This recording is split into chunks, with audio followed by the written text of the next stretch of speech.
Now fifth sum, find integration of 4e raised to power 3x plus 1 dx.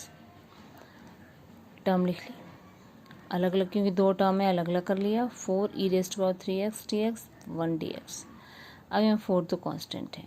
जैसे differentiation में e raised to power x की differentiation भी वही रहती थी, वैसे इंटीग्रेशन में भी उसकी इंटीग्रेशन वही रहती है, जैसे e raised to power 3x. पर जैसे आपको डिफरेंशिएशन में बताया था कि अगर x के अलावा कोई और टर्म है तो उसके हम फिर से डिफरेंशिएशन करते थे. इसमें वही रूल रहता है, इसे ध्यान से समझना है कि जब e raised to power 3 का वहाँ हम मल्टीप्लाई में लिखते थे, यहाँ हम डिवीज़न में लिखेंगे, लेकिन लिखेंगे यहाँ डिफरेंशिएशन. तो देखिए इंटीग्रेशन और डिफरेंशिएशन, इसीलिए फॉर्मूले में आपने चेक किया होगा दोनों ओर एक तरफ डिफरेंशिएशन लिखिए एक तरफ इंटीग्रेशन लिखे गए हैं फॉर्मूले. तो इसीलिए कंपेयर करके आपने याद रखना है.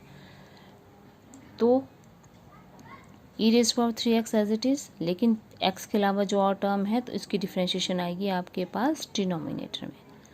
आई रिपीट, अगर इन डिफरेंशिएशन होती तो डिफरेंशिएशन आनी थी मल्टीप्लिकेशन में, लेकिन इंटीग्रेशन है तो डिफरेंशिएशन आएगी इसकी डिवीज़न में. तो डिफरेंशिएशन ऑफ 3x प्लस 1 की डिफरेंशिएशन होती है x, हमारी कंप्लीट हो गई इंटीग्रेशन. Then plus c. अब सिर्फ इसको रहा सॉल्व करना. तो 4e raised to power 3x upon differentiation of 3x that is 3 plus x plus c. तो हमारा आंसर आ गया ये. अब एक बात क्लियर कर दूं कि अब कन्फ्यूज़न होगा, क्योंकि डिफरेंशिएशन भी साथ में चलेगी इंटीग्रेशन में, और डिफरेंशिएशन और integration these are reciprocal of each other. तो इसे तभी मैंने आपको कहा कि फॉर्मूले बड़े अच्छे ढंग से आपने याद करने हैं.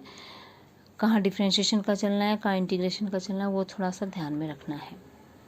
तो आ गया fifth. Now sixth, find integration of under root x minus 1 by under root x whole square.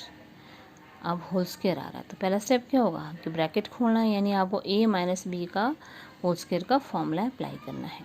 कर लिया. Under root x square plus 1 by under root x square minus 2 under root x into 1 by under root 2ab का formula लगाकर यहाँ ये cut गया और यहाँ square से स्क्वायर रूट, तो हमारे पास आ गया x plus 1 upon x minus 2.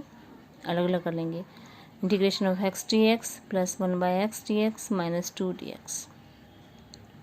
x की नाउ अगेन पावर रूल, यानी x raise to power n. यहाँ n क्या है आपके पास, यहाँ आ गया 1, तो आपके पास क्या रह जाएगा x raise to 1 plus 1 divide by 1 plus 1, जो भी मैंने पीछे वाले समय बताया, प्लस 1 अपॉन x की इंटीग्रेशन अगर आप ध्यान से देखें तो वहाँ आपको बताया गया लॉग ऑफ x. तो और अगर डिफरेंशिएशन हुई तो आपको क्या बताया था कि x को ऊपर ले जाना है और x की रेज़ पावर आनी थी -1. तो ये थोड़ा सा दोनों का क्लियरिटी रखना है क्वेश्चंस में. तो 1 अपॉन एक्स, तो हमारे पास इसकी इंटीग्रेशन आ गई लॉग ऑफ x, ये फॉर्मूला है. -2 1 की डिफरेंट इंटीग्रेशन होती है x, then plus c.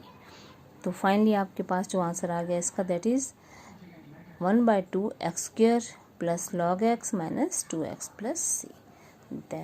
That is our 7.1 exercise.